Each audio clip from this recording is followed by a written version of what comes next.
start.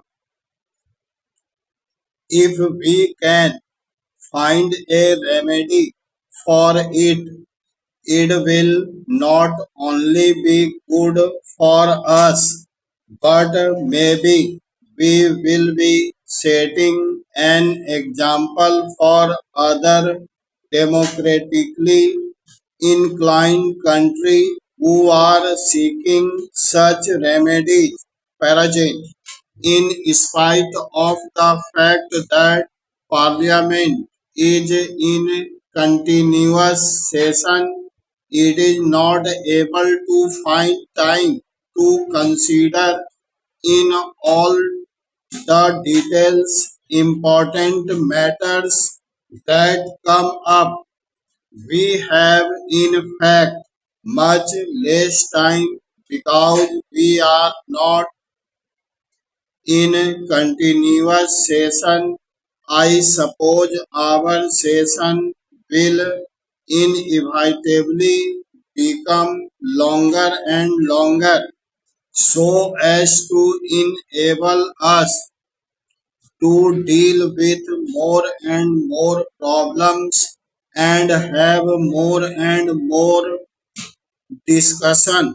Anyway, I have stated what the difficulty is at present, though I am in sympathy with what Professor Shah said.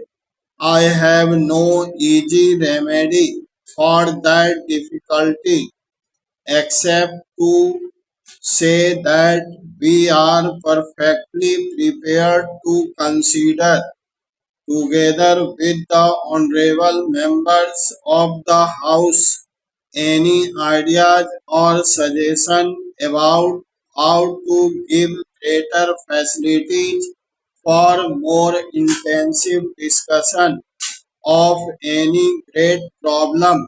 Paraji.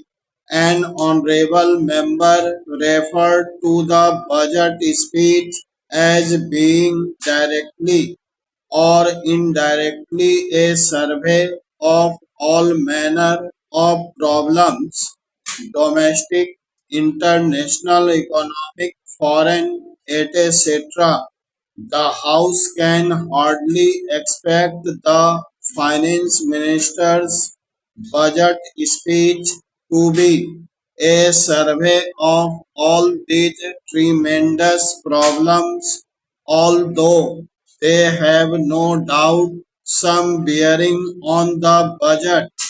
The world is becoming far too intricate and difficult for us to be able to keep the full picture in view always.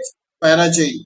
As I listened to the honorable member who spoke just now, I was wondering whether we had the larger picture in mind or were getting lost in few minor and secondary matters. For instance, having referred to the government's extravagances, the honorable member went to say certain things in regard to our bringing forward a bill for giving a pension to the president that signified to me an approach which I would call 100% wrong.